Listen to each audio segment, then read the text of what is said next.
पुरुषोत्तम मास महात्म्य 31वां अध्याय।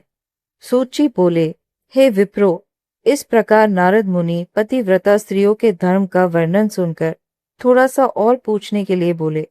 नारायण कहने लगे, हे बद्रीपते, आपने दोनों में उत्तम कांसी का संपुट कहा, सौ कारण इसका विस्तार पूर्वक हमसे कहिए।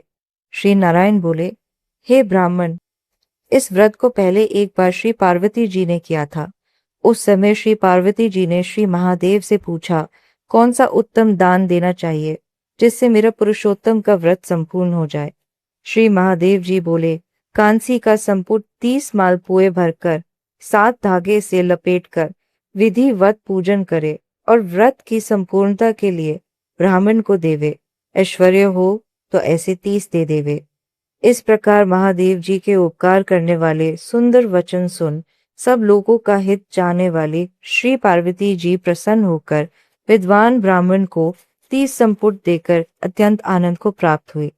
सूत जी कहने लगे कि हे विप्रो, इस तरह नारायण जी के अमृत समान वचन सुन नारद जी अत्यंत तृप्त होकर परांबर नमस्कार कर फिर बोले, पुरुषोत्तम मास सब साधनों में श्रेष्ठ है। मैंने सब महात्म्य सुन ऐसे ही निश्चय किया है, जिसके सुनने मात्र से ही भक्ति से मनुष्य के महापाप का नाश हो जाता है। यदि श्रद्धा और विधि से किए जाए बस तो कहना ही क्या है। मेरी बुद्धि से ऐसे ही प्रतीत होता है। इससे आगे हमको और कुछ भी सुनना बाकी नहीं रहा, क्योंकि मैं इस कथा रूपी अमृत से अत्यंत तृप्त हो गया हूँ।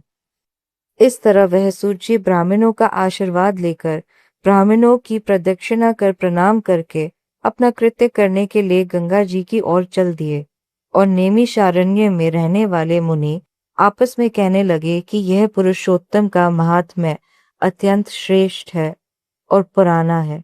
भक्त जनों को मनवांछित फल देने में कल्प वृक्ष के समान है। इति श्री पुरुषोत्तम मास महात्म्य।